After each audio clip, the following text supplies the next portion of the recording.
E o assunto academias fechadas em Londrina ainda, pessoal, deve dar muito pano para manga. E quem tem os detalhes é o Silvano Brito, que retorna conosco ao vivo, trazendo essas informações. Mais uma novidade, Silvano? Boa ou ruim para os donos de academias aqui na cidade? Olha, Cid, por enquanto a decisão foi negada, né? O pedido de mandado de segurança para essas 22 academias feita por um escritório de advocacia aqui de Londrina foi negado. E, ao contrário do que nós tivemos, aquele resultado na segunda-feira de uma academia que conseguiu uma liminar na justiça para funcionar. E, por conta disso, esse escritório de advocacia está pedindo explicações para a Secretaria de Saúde do Estado com relação à abertura das academias. Eu vou conversar com a doutora Cristiane Yumi Ono, que é desse grupo de advogados. Doutora, boa noite. Vocês não conseguiram um resultado positivo desse mandado de segurança?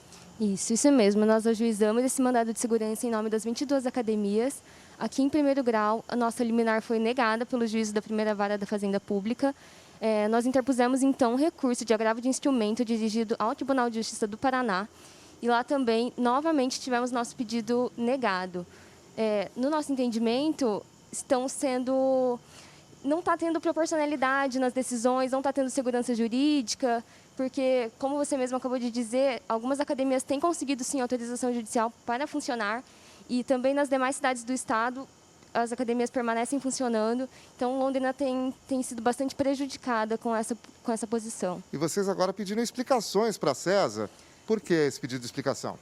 Sim, nós entendemos lá no escritório que a estratégia mais interessante agora seria, em vez de interpor novos recursos, seria aguardar mesmo a decisão do mérito aqui em primeira instância.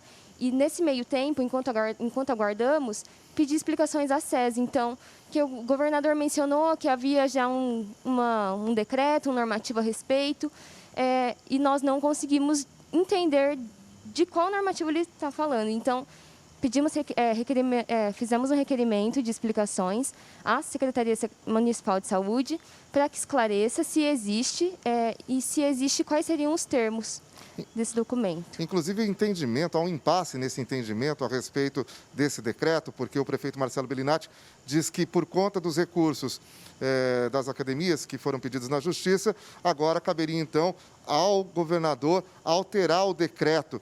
E vocês entendem dessa forma também, que cabe só ao governo do Estado ou não, ao prefeito? Tem condições de mudar isso? Na realidade, o prefeito tem sim competência para determinar. A competência municipal já foi determinada, inclusive, pelo STF. Então, entendemos que sim, o prefeito poderia alterar se quisesse.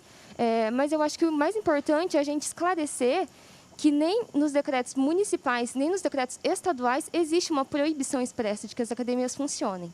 Existe somente uma recomendação, uma orientação para que seja considerada a suspensão desses serviços. Então, não existe uma proibição. Essa fala também vem de encontro ao que o governador disse quando esteve em Arapongas, e ele falou que não existe nenhuma proibição. Então, por que as academias não estão podendo funcionar? É exatamente o que a gente gostaria de entender também. O setor está sendo amplamente prejudicado. Desde março, eles não podem abrir as portas. Os alunos também estão sendo prejudicados, e a gente tem que lembrar que a prática de exercício físico ajuda a fortalecer o sistema imunológico. Então, é esse tipo de explicação que a gente gostaria de ter também. Tá. A decisão, ela não foi favorável, mas cabe recurso com relação a essa que vocês tiveram do Tribunal do Tribunal? Cabe sim recurso de agravo interno, mas por enquanto nós decidimos que vamos aguardar aqui em primeira instância mesmo uma decisão final de mérito. Outras academias conseguiram a abertura do próprio terminal, como foi o caso dessa academia que a gente apresentou aqui na segunda-feira, e há uma divergência de entendimento conforme cada juiz, é isso?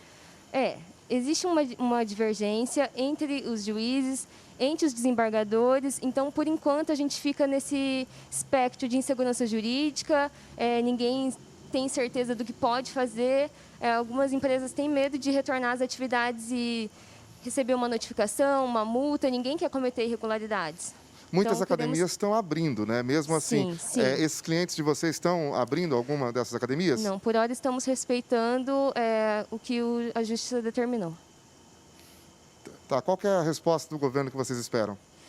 Nós gostaríamos de segurança jurídica, em primeiro lugar, que fosse aplicada uma única norma para todos, porque senão a gente fica Algumas podem abrir, algumas não conseguem abrir, é uma injustiça muito grande, né, com os empresários, com os alunos, uma falta de respeito também. Então, o que nós desejamos é um posicionamento firme. Ok. Muito obrigado, então, à doutora Cristiane Yumi, que representa essas 22 academias de Londrina, e o impasse continua. O grande problema, Cid, eu acho que é o entendimento, né? Se não pode abrir, por que não pode abrir? E se pode abrir, então por que não há essa determinação por conta tanto do governo quanto da prefeitura? É esse impasse que a gente vive. Cid. Um jogo de empurra ali, né? O problema é que para uma academia pode abrir, para outra não. Entendeu? Uma pode e outras 22 não. Não consegui entender isso também não, né? Essa insegurança jurídica é que está deixando todo mundo inseguro, né? Sem saber o que fazer.